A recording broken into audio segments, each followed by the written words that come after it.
I just sat down and talked to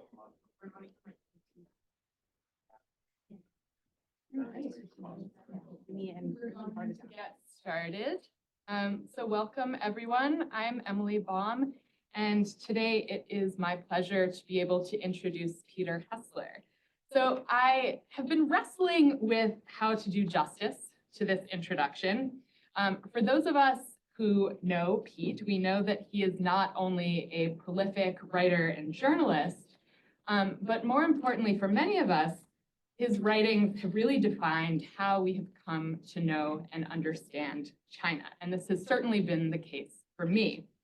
Many years ago when I was still a student and I left the United States to go spend my first year abroad in China, I was studying in Nanjing, I brought one book with me, and that book was Peter Hessler's Oracle Bones. And I remember sitting in my dorm room, and at night when I was feeling homesick, or if I really was just craving some English prose, I would allow myself to read one chapter at a time so that I could savor it and make it last as long as possible. Later, when I returned to China as a graduate student to spend a year in Beijing, someone in our group bought a copy of Country Driving from the Hessler bookstore in Taipei, and we passed around a copy of that book from person to person. I was the last person to receive a copy of the book, so that meant that I got to take it home with me. And just recently, I was going through my bookshelf to see if I still had it. I did, and when I looked inside, I still had my boarding pass from about 15 years ago, which I had been using as a bookmark. So all this is to say that it is not only well-loved, but also extremely well-traveled. So all this is to say that for me, like for so many of us, my experiences in China have been greatly defined by Peter Hessler. And it is no exaggeration to say that, especially in my early years of going to China and really learning about China and falling in love with China, I was seeing and experiencing the country through Pete's eyes. So who is Peter Hessler? Pete is a New York Times best-selling author and a staff writer at The New Yorker, where he's written for more than 20 years. His first trip to China was back in 1996 when he was sent to a small town in the Southwest as a Peace Corps volunteer. And since that time, he's published numerous books and articles that each seek to understand a China in tremendous flux. But he writes not from the perspective of people in positions of political power or from the perspective of the political elite, but rather from the everyday workers, migrants, and students who form the dynamic basis of Chinese society. His first book, Rivertown, won the Kiriyama Prize for Best Nonfiction Book about the Pacific Rim, and his second book, Oracle Bones, was a finalist for the National Book Award. In 2011, he was named a MacArthur Fellow. His most recent book is called Other Rivers, A Chinese Education. We have copies of this book for sale. I encourage you to purchase a copy if you have not done so already. And like all of Pete's works, it describes the transformations in Chinese society, this time through the lens of China's educational system. And he does so with not just an appropriately critical eye and an eye for detail, but more importantly, with sensitivity and empathy for all of the people he meets. This lecture is sponsored by the Long U.S.-China Institute with support from the National Committee on U.S.-China Relations Public Intellectuals Program, which is itself generously funded by the Carnegie Corporation of New York. It's quite a mouthful, but I am contractually obligated to say that. And so please join me in giving a warm welcome to Peter Hessler.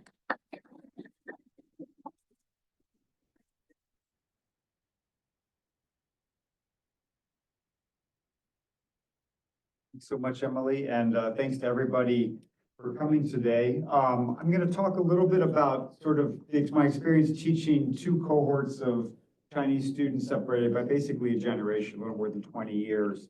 I first went to China, as Emily mentioned, with the Peace Corps, 1996 to 1998. I was a Peace Corps volunteer. I was in a group that was called China 3. In the Peace Corps, they number their groups. And I was the third group of volunteers sent to China. The first group had come in 1993. They actually were originally supposed to start the program in 1989, and they were training those Peace Corps volunteers when the Tiananmen Square massacre happened. And so the program then was, of course, put on hold. Those volunteers did not go to China and it took them another 4 years to finally get into China. This was sort of a big deal because, this was still fairly early in the opening process. And the Peace Corps at that time, all of us were sent to Sichuan, which included Chongqing as well.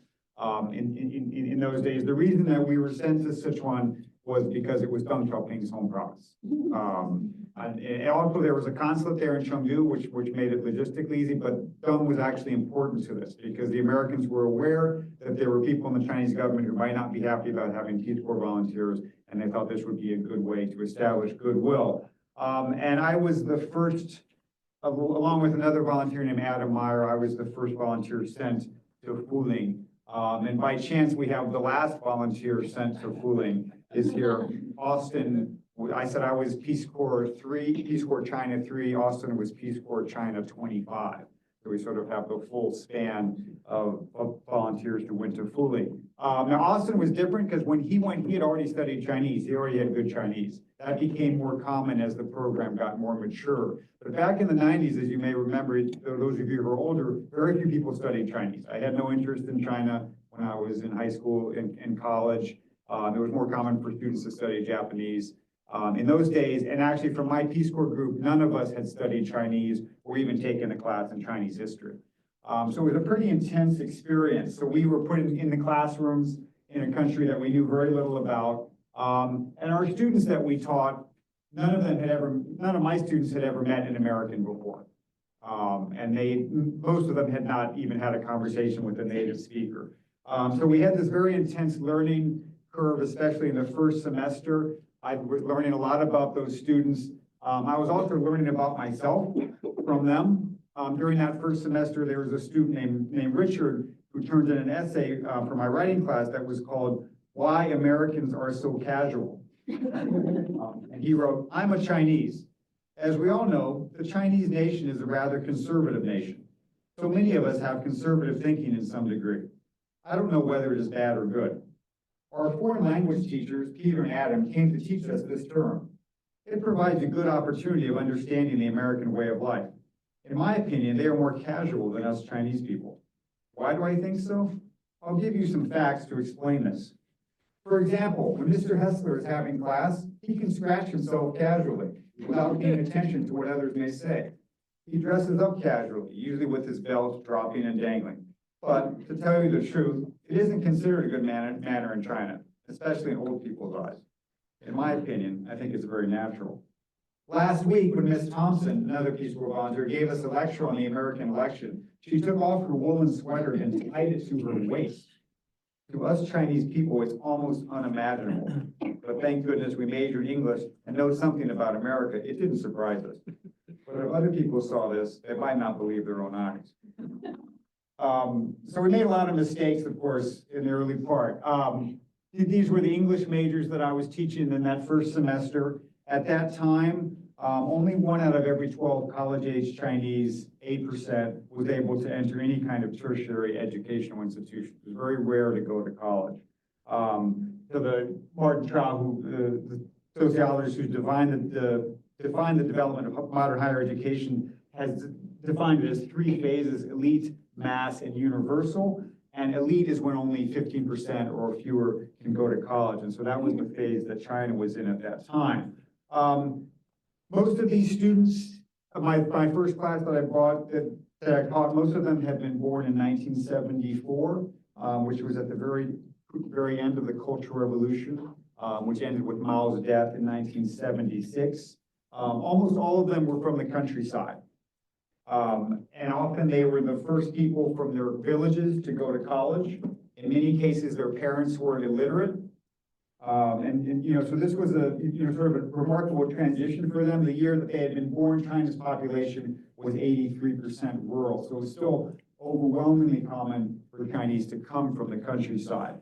These students they had been chosen to major in English, and they were at a teacher's college. The goal was to train them to teach middle school and high school English. This was part of China's expansion of education. The goal was to make education better across the country, and to do that, they needed more teachers.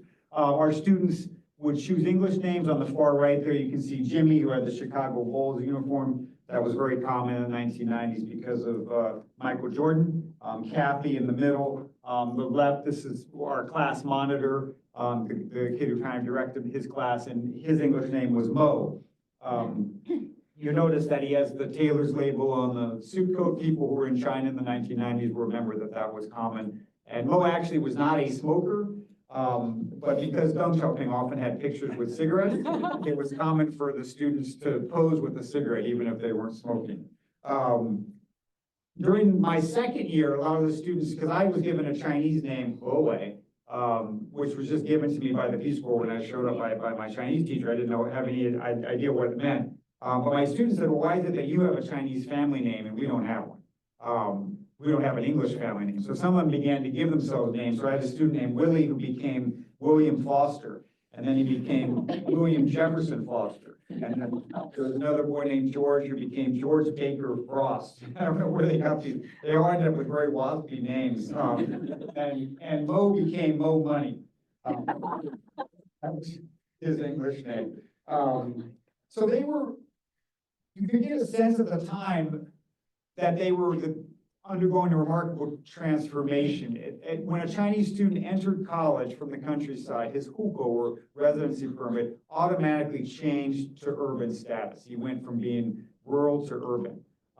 And so this was very significant, even legally, but of course, even more so culturally in terms of what their future would hold. There are certainly moments when you could get a glimpse of what they would be like someday. This was at a Christmas party our first year. And the students were kind of wearing their best clothes. That little boy on the right was a very handsome boy who had named himself Yangtze. That was a translation of his Chinese beaming, or his writing name. And North was another class monitor, the one who's between Adam and me. And North had chosen his name because North is the traditional direction of authority in China, with Beijing, the capital, but also because he had read that there was a British prime minister who had been named North. Was Frederick North, the Earl of Guilford. I think what North had not read was that that was the prime minister that lost the American colonies. But so you can get a sense that they were becoming urban people, but they still had a long way to go. I think teaching, there's always a very strong physical dimension to teaching, actually, and you really feel your students' physical presence. This was especially true in China in the 1990s. We were in a small classroom. It was not heated or air conditioned. You really felt the elements. And I had usually 45 to 50 students in this small space. And you really felt what it was like for them physically. One thing that always strikes me when I look at these pictures is how tall I used to be. You can see that I sort of tower over most of the students. They tended to be pretty small in those days. Students from the farm had limited nutrition. And most of them were not tall. I often remember the first semester memorizing names. It was easy because they wore the same clothes every day, for the most part. So you would kind of associate certain students with certain outfits, like this girl here, Lucy, always wore that blue sweater. And anytime I think of Lucy, that's what I imagine. Or Daisy's the boy in the camouflage up there. He had named himself Daisy. For reasons that I was never totally clear on. But they didn't have much money, and they had to wash their clothes by hand, and usually in cold water. The other thing you noticed in the winter was they would get chilblains on their hands. These sores from cold, they get them on their ears as well, which I'd never actually seen before. Even though Sichuan's not that cold, it never got below freezing, but when your surroundings are never heated, of course, it really sinks in. And there also, is a nutritional component to that.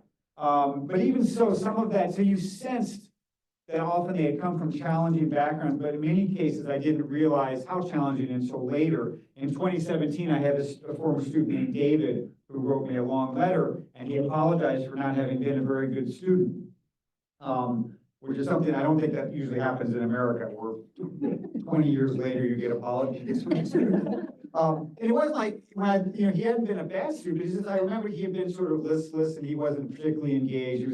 He was, sometimes would fall asleep in class. And when he wrote me this letter, one thing he said was, for 3 years, I did not eat and sleep well. I remember in 1996, for half a year, I just had one meal a day. I was a sad man, but now I'm happy about my life. This was the kind of thing that I didn't realize until later. This poor kid was eating one meal a day because he had so little money. So they didn't talk about those things at the time. Something else that we didn't get much of a sense of is the recent history.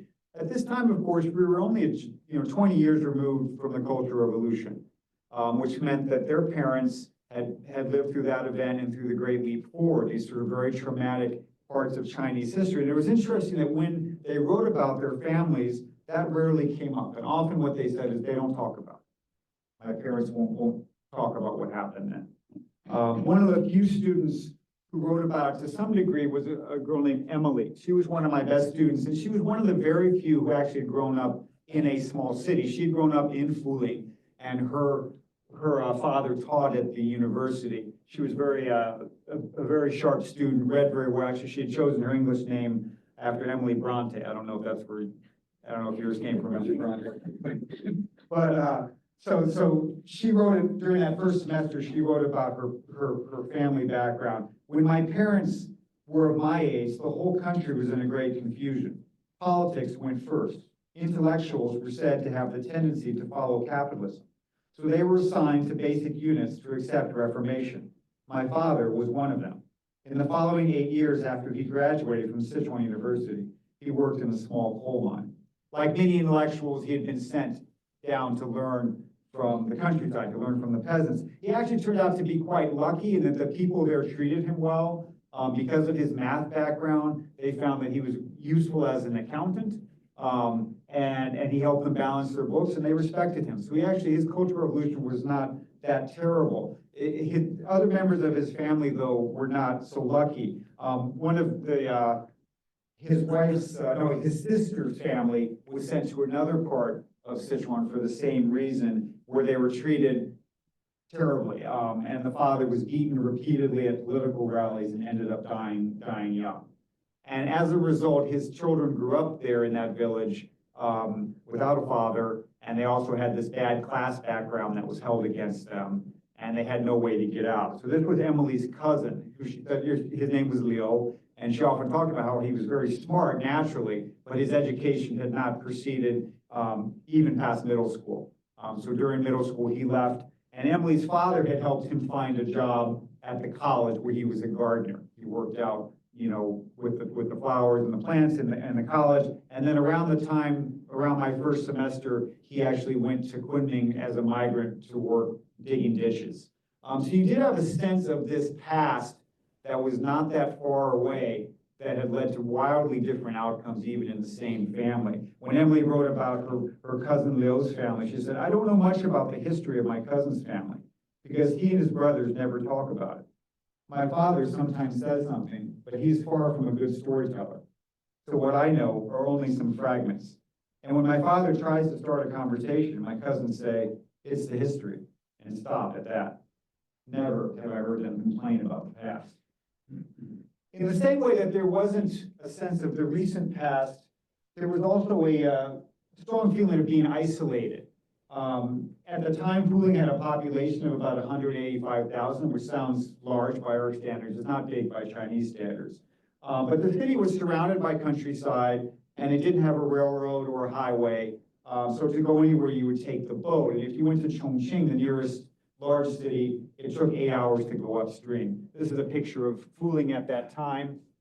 This is the Yangtze River coming in, and this is the Wu River, which comes from Guizhou in the south. So a couple of things you notice if you look at this. First of all my pictures from this era kind of have this gray tinge from the pollution. They were still burning lots of coal. There was heavy industry in the town that was very poorly regulated. I would often have sinus problems, so every picture kind of has that feel to it. Another thing that's really interesting for me looking is all of the boats. Life really revolved around the rivers at that time. That was everybody's transport. These were Yangtze boats, and these are all docks serving the tributary.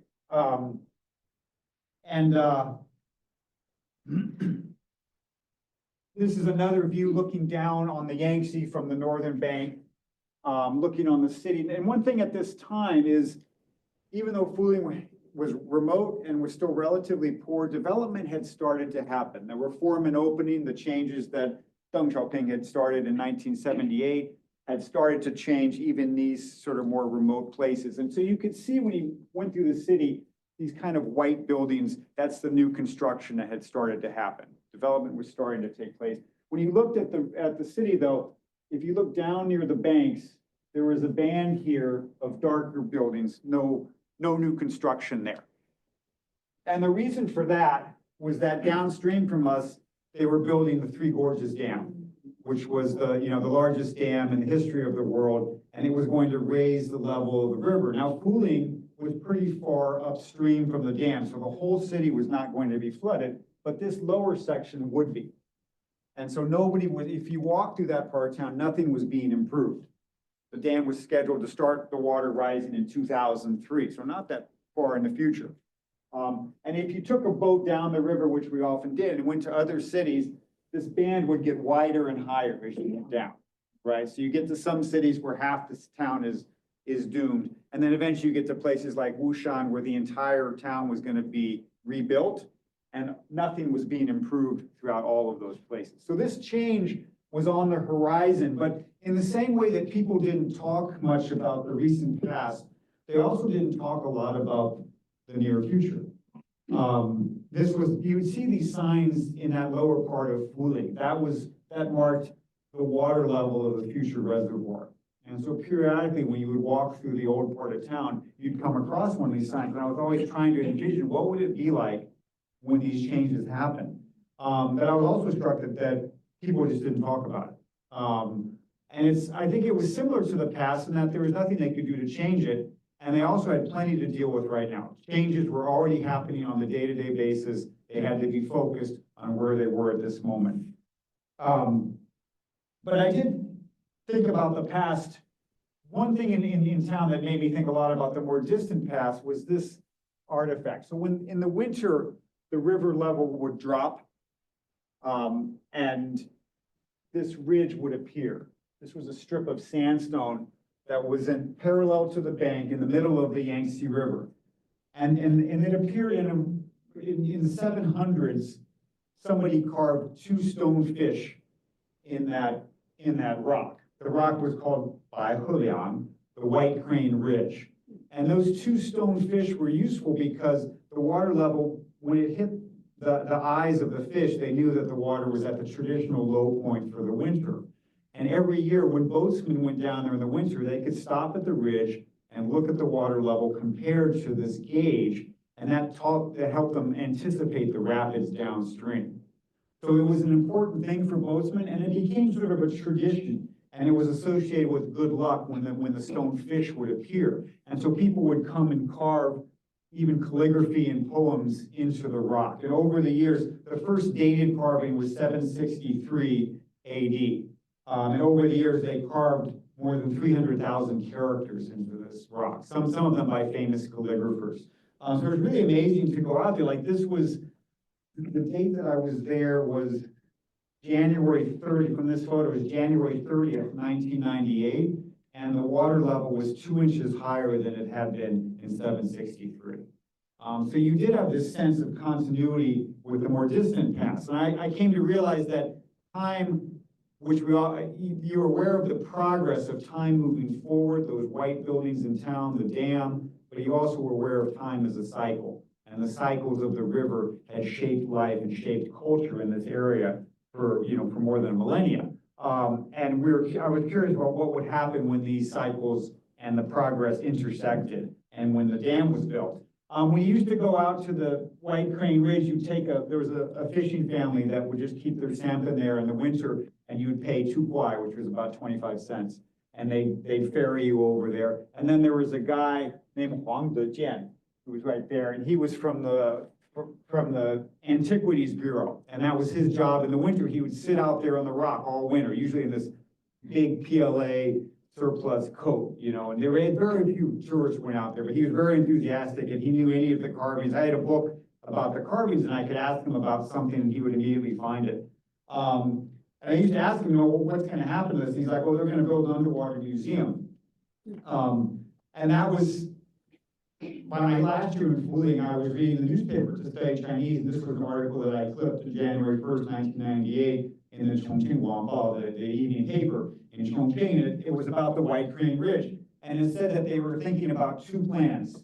One of them one proposal was to build an underwater museum. And the other proposal was to make a rubbing of all the carvings and put them into some kind of permanent gallery. Wang Dejian was the only person I knew in town who thought they were going to build a museum. I remember I studied this with my tutor, and he's like, they're always making all these promises and these ridiculous things that they're never going to be able to do, which seemed to me to be true. This was a town that didn't have a stoplight at the time. And in Rivertown, I wrote about this. To them, this would undoubtedly, I wrote about the proposal to take the rubbings, this would undoubtedly be the more practical solution. The region simply didn't have the sort of resources necessary to build an underwater exhibition chamber. Experts estimate that within 10 years of the dam's completion, the silt and sand of the new reservoir would erase all 12 centuries worth of carvings. So when I left Fuling in 1998, there was certainly a sense of this place changing. I was also very much aware of the changes that my students would go through, my former students. So one of the best things that I did before I left was get the mailing address of all of the people I taught. This was before people had internet access and nobody had phones basically at this time. The only way to correspond was through letters. And I was fortunate because I moved back to Beijing early 1999 and I started to write letters to my former students.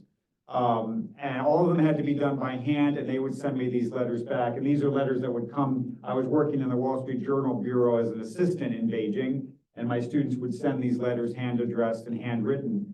And we began this very intense correspondence, and it was fascinating because, of course, they were embarking on new lives. Almost all of them had become teachers. There were a few exceptions, but most became teachers. And early on, they often wrote me about their courtships and their marriage. Like most rural Chinese, they tended to marry pretty young. So pretty soon after graduation, I would get these letters, like December 20th, 2000. Last winter, I was married with a doctor. He is not very handsome, but he's very kind to me. Next spring, we will have a baby. November 15th, 2004. What makes me happy is that I married an ugly woman who graduated from the math department of Fuling Teachers College. April 22nd, 2000. After graduating from Fuling Teachers College, my parents and relatives all wanted to introduce girlfriends to me. Some were also very beautiful, but when they saw me, they at once went away and left a word. The toad wants to eat the meat of the swan. Now I find a girlfriend finally. She will be my wife after 2000. She isn't beautiful. There are many black points on her face, but I love her because she has more money than me. Maybe I love her money more. I have many things to say, but I can't write out. This letter is typed from my girlfriend's computer. I sort of always associated this partly with the rural quality of being very direct, a type of humility, also not making too much of good fortune. We noticed this when we were teaching. Sometimes if a student had a picture of a girlfriend, sometimes you'd say, oh, she's very beautiful. No, she's very ugly. Yeah, it was just like a reflex. And it's almost like the evil eye in Egypt, you know, and in Middle Eastern societies. You don't want to praise something too much because it could attract jealousy. There's something similar with that, but also this incredible directness. So I was fortunate to have this correspondence over all the years I was working as a journalist in China, and even beyond, even after I left China in 2007, we kept up this correspondence. And at a certain point, I started to be a little more systematic in that I would send a survey every year with questions because they read all of my books and my articles, so they were very much aware of what I did as a journalist. We had a high level of trust. We knew each other very well. So I figured, well, I can ask questions and get honest answers. And I would ask about all kinds of things ranging from their religious beliefs to their hobbies and to their economics, which was interesting to follow how things changed. In the late 1990s, when they entered the workforce, they usually earned an annual salary around $500. And when I surveyed them in 2014, the median household income was nearly $18,000. By 2021, it had risen to $35,000. And I just did one this fall, and it had gone up to $37,300. It's interesting, it's kind of slowed now. You know, you see, I think you can kind of sense the economic slowdown from this. But they had this rapid improvement, and they really became middle-class urban people. All of them live in cities. Actually, the average, the average have more than 2 apartments, and more than 75% have no debt. So it's, their situation is pretty good. When you look at them, they're very obviously urban people. That's more money there. Many years later during one of our visits. So,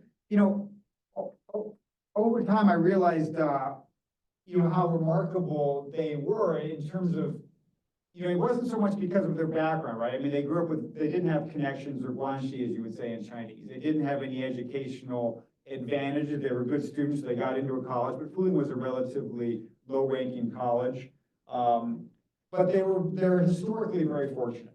They basically had been born around the time that those reforms started, and they grew up with those reforms. So they were part of this generation that underwent these amazing changes. More than 250 million rural Chinese moving to the cities, right? We talked about when they were born, 84%, 83% rural. In 2011, the population became majority urban. And 800 million had escaped poverty, which included people like David, the one who wrote me. When you see these statistics are kind of meaningless, but when you see it at the individual level, it means something different. Which is part of why it's been so great to be in touch with them over here. Like these, I was visiting these guys when I lived in China again recently, North and Yangtze, who had been roommates, and both of them had very modest backgrounds. Yangtze was the first from his village to go to college. I think North was the second from his. They both were from pretty poor backgrounds. And actually, some of the people from the poorest backgrounds did not become teachers because they felt more financial pressure in some cases. And these were two of the few who didn't go into teaching. Actually, Yangtze originally taught. So this is Yangtze there. And he hadn't been a very good student, but he was very charismatic and very handsome and had a lot of energy. And when he was teaching in a small village after graduating, he had this idea because he knew that people were talking a lot about computers and people were going to start using computers. So he bought a couple of very cheap keyboards and he set up a private typing class for students that they could do after school hours. And he charged 25 cents for the tuition. And he had these two keyboards and the students would line up behind the keyboards. And each one would come to the front and they'd have 2 minutes to practice typing. And then he had a little alarm and they'd switch places to the next one. And so he had this class going in his school and it was immediately popular. Any young Chinese knows what wuxi is, like the supplementary classes that everybody in China takes now. This was when it was just starting. People were starting to have a little bit of disposable income, which they often dedicated to education. But his college didn't know what to do because they say he's using the classroom and he has this sideline business. So they canceled it, which is usually what the cadres would do. But then somebody said, but this is what Deng Xiaoping wants us to do. We're supposed to be encouraging business, and he's teaching them how to type. So they let him do it. They reconsidered and let him do it. This was a fairly permissive time. So he made some money from that, and eventually helped him sort of transfer to a new job in Fuling, which was a bigger city.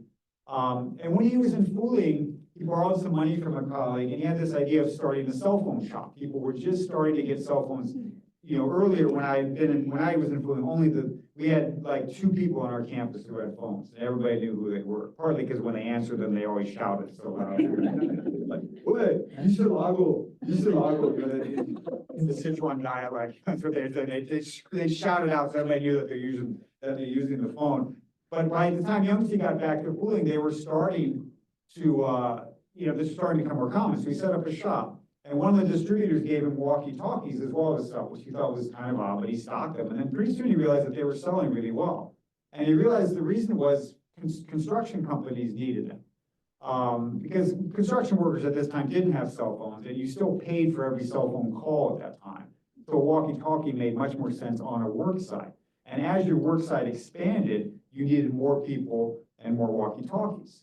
And you go back to the same guy and get him on the same frequency. And he cornered this market in Fuling, and he just made money hand over fist. And he realized nobody had thought of this before. And so he opened up another shop, and then that led to other things. He started to develop parking garages and parking systems for the new buildings that were being built. There's a lot of construction going on because of that Three Gorges Dam. And then he started to help build buildings and roads, and he got involved in real estate. And eventually he went into billboards. So many of these big digital billboards you see in Chongqing were from Yangtze's company. The last time I saw him in Fuling, he was driving this Mercedes F350, which is a $150,000 car. So, sometimes you would find these niches. And this is somebody who had no advantages. Nobody from his family was helping him. He figured this out. Now, North, his roommate, figured out another niche, which was that when these buildings were built for the Three Gorges Dam for people to move in, they usually didn't have elevators. often as high as 12 stories.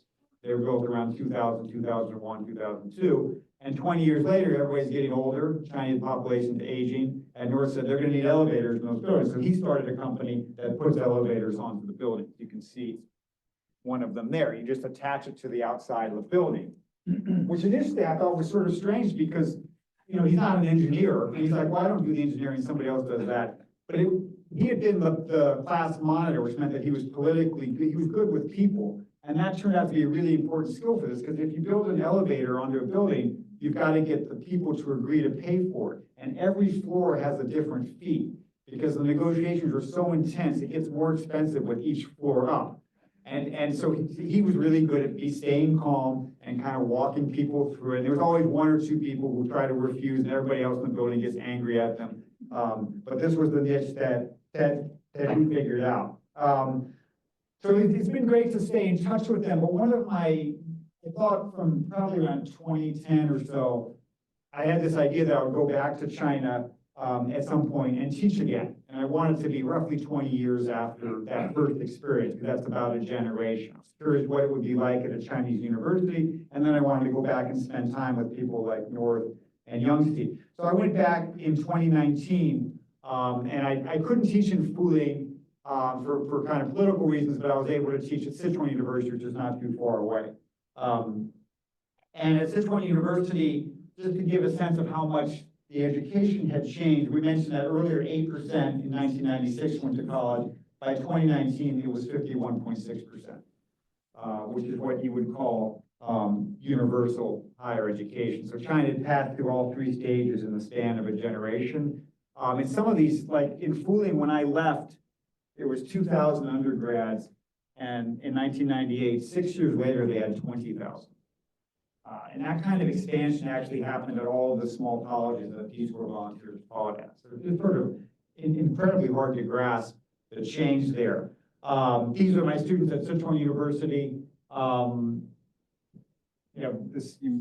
people would say Chinese would notice the Wei Ge, that's a play on my name in Viagra, which was actually like pretty much the same joke that they would make back in the 1990s. So that has not changed. But one thing that I noticed different, that was very striking, again, being back in the classroom, again, thinking about the physicality of students, how many of them were taller than me. And when they would see, I would show them those pictures from the 1990s, and they would kind of laugh because I was so tall. And many of the students towered over me, including some of the girls. In 2020, a study in the Lancet reported that out of 200 countries, China had seen the largest increase in boys' height and the third largest in girls since 1985. And the average Chinese 19-year-old male is now more than 3.5 inches taller. These are pictures of Fuling students with their sons. And you can see how much bigger those boys are just in general. And most of their children were about the same age as the kids I taught at Sichuan University. Actually, one of my Fuling students had a son at Sichuan University when I was teaching there. So that change really jumped out at me. Another thing that was interesting when I was teaching writing and journalism. When they wrote about their families, the sense of the past was so different. I remembered Emily, and there's other students, it was very rare to have somebody like Emily who wrote with some detail about, say, the Cultural Revolution or their parents when they were young. Whereas in 2019, the students at Sichuan University talked a lot about this. This was a student named Fenton, one of the ones who's almost a full head taller than me. And his parents had eventually gone into industry and had started a plastic bag company and been quite successful in Shandong. But they had started out very modestly, like most of my students. His father was a taxi driver, his mother was in a state-owned flour factory. And he wrote in quite detail about the way they talked about it. He said, these are the stories from when they grew up. And what I like is that they are the stories of their childhood in the countryside. These stories have a fairly fixed and smooth pattern, which can be said to be similar to the current superhero genre films. Our childhood living conditions were not good, is always the beginning of this kind of story. In the middle is something that seems to be easy to realize now, but was difficult at that time. And you must cherish everything you have now is always the end of these stories. So a very different relationship to the past. That earlier generation, the big events had been political in nature. They felt like they had no control over them. They came in from Beijing, from other people's ideas, and they swept through and changed their lives, usually for the worse. Whereas for this generation, the parents of these folks, the changes are mostly economic. And they often made people feel like their decisions matter. Yangtze's decision to start that course made a difference. His decision to sell walkie-talkies made a difference. North's decision to go into business, they have agency. So their sense of the past is very different. They're willing to talk about it. So I would also go back when I would make a lot of trips back to Fuling, which got a lot easier because that 8-hour trip would shorten to 38 minutes on a high-speed train. So the connections really were changed. I would often try to go back and re-photograph areas that I remembered and find the same spot. So you can see here, first, of course, you can notice how different the air is. You know, it's so much clearer, that's common. The river has widened. You see that there's a dike that was built there when the water rose. There's a new bridge there, of course, so much more development. But another thing that I often noticed was these kind of fields that you would see. When China was mostly agricultural, every bit of land had to be used for farming, and all of that was mostly gone by then. Those pictures of those rice terraces you saw earlier, nobody farms rice there anymore. It's too labor intensive. There's not, and when you walk into the countryside, there's almost no young people there. It's usually just older people, and they're often just farming vegetables. You also see a lot of trees, which people never let trees grow like this. And actually, when I went back and tried to re-photograph some of those other images, I often had trouble finding the spot because the landscape had changed so dramatically. Those terraced fields had kind of just been abandoned, and the trees had grown up so you couldn't get the same sight lines. So this sort of dramatic change that I often thought about, I noticed in the classroom, my students were so physically different. The landscape has also made this incredible transformation. This was another shot of the same city. You notice that band of brown, of course, is gone, replaced by the dike, and the city has a lot of new development. Again, these kind of terraced rice fields are mostly gone. Sometimes when I took one of these pictures again, I would notice something that I hadn't noticed before. Like in this one, I saw this. And then when I looked at the old picture, I realized this is some kind of rubble. And I could tell, well, that must have been, this temple had been there, torn down, somebody rebuilt it. And my first thought, of course, was that must have been something that had gone down during the Cultural Revolution. So I went back to that area and interviewed some people, and the older people, there was nothing on the temple, interestingly, that said anything about when it was rebuilt or if it had been destroyed. But when I talked to older people in the area, they said, yeah, that was actually taken down during the Great Leap Forward, which I found. And because of people were starving and they needed whatever they could sell for scrap, the nails from it, the wood, they were desperate. You know, which was often that event was more damaging in a place like this than the Cultural Revolution. So that part of the history was not recognized. So they have this dike, which is kind of like the Bund in Shanghai, and you can walk along it. And when you walk along the Bund, you do come across historical things like this. They have these old works from the early 2000s and late 1990s, anchors and other industrial things. And this was one of the inscriptions. In 2005, the governor of Fuling decided to close the Kangkou Pier. The site retains some relics and equipment to commemorate those who contributed to the economic construction and urban development of Fuling. So this was a type of history they were willing to commemorate, the more positive side. When you walk along that Bund, there's a new museum set into that, and you go in there and you get on this escalator that goes down for 300 feet, and you get to the bottom, and they have these portholes that are like you have in a submarine. And you look out the portholes, and you're looking out on the White Crane Bridge. And these are the inscriptions. So they did end up building that museum that I thought was completely out of range when I was there. And it's just sort of incredible because when I go down there, I can see the places that I stood on. I recognize the carvings, the inscriptions.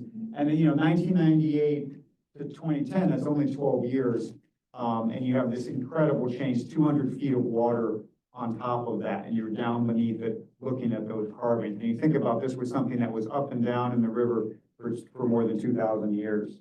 The other striking thing is when I went back there with Adam Meyer, and we visited, the director of the museum was Wang Dezhen. It's like the same guy that used to sit out there in his PLA coat. He was now the director. He had like 2 cell phones, and there's all these pictures of him with all of the big officials who have come through. And it's like this guy, it's the same guy there in charge, which is always part of what I felt when I was there. It's like you've had these incredible changes to the point of being unrecognizable, but there's so many other things that are exactly the same.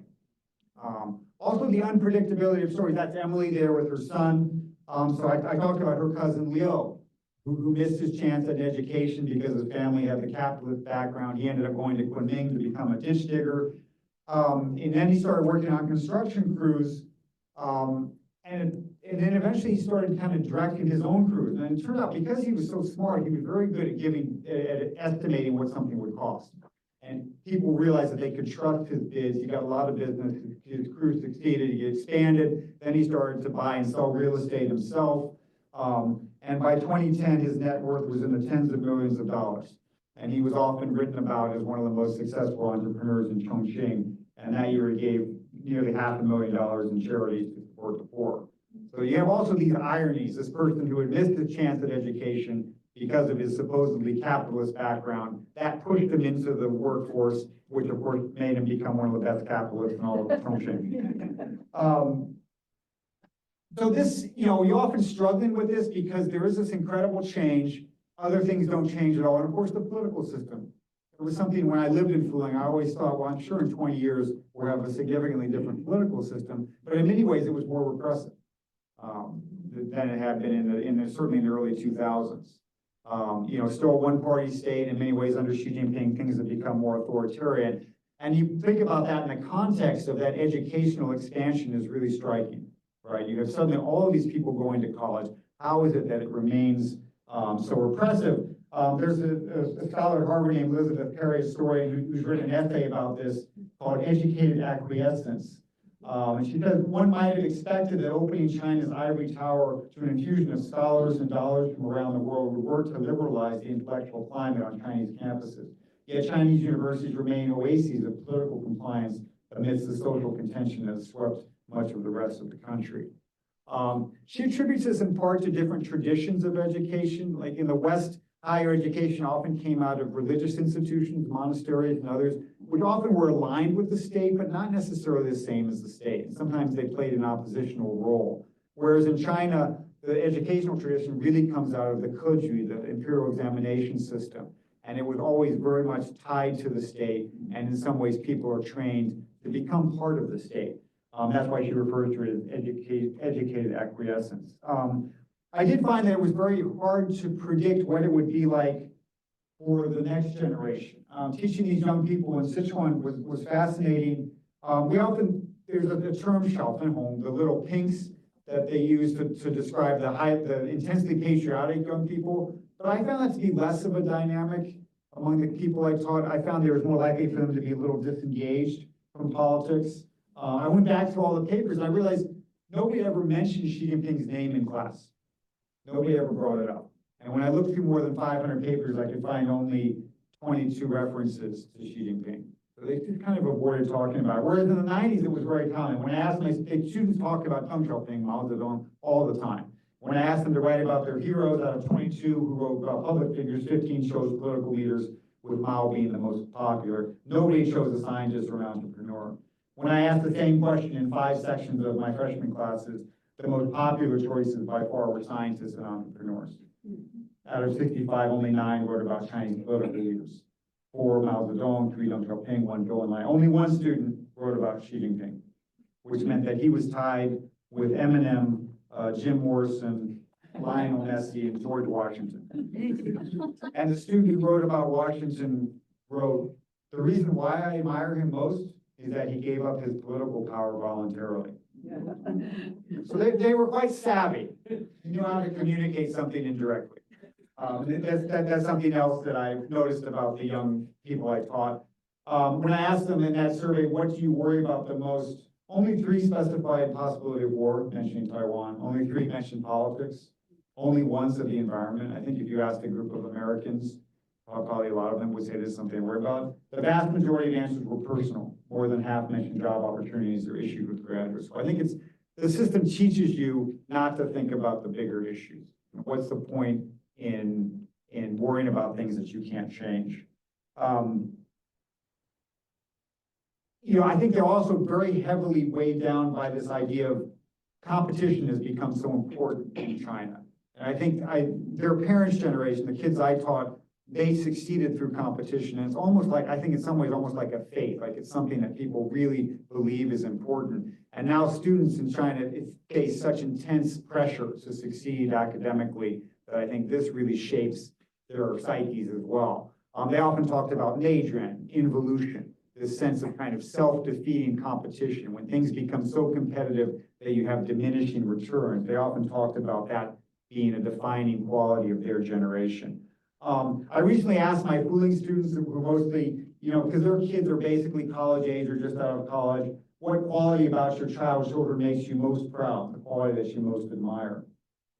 He has no quality that makes me proud.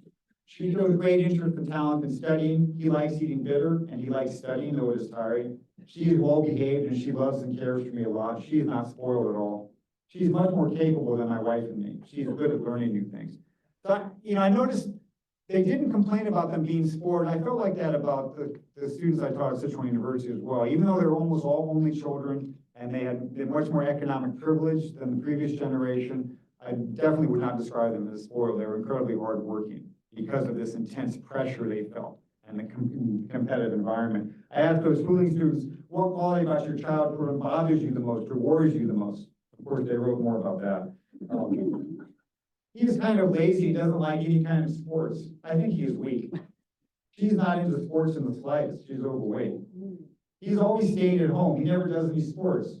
I think it'll be very hard for him to find a good girlfriend. He's living in his own world. It wasn't until I got there, I was really struck by how many of them mentioned sports or physical, but then I realized, like, these are rural people. Like, they grew up in the countryside. It was a rough and tumble, like, I mentioned those guys being small, but they were often pretty athletic. They had worked in the fields. They were very physical. And the new generation spends all of their time studying.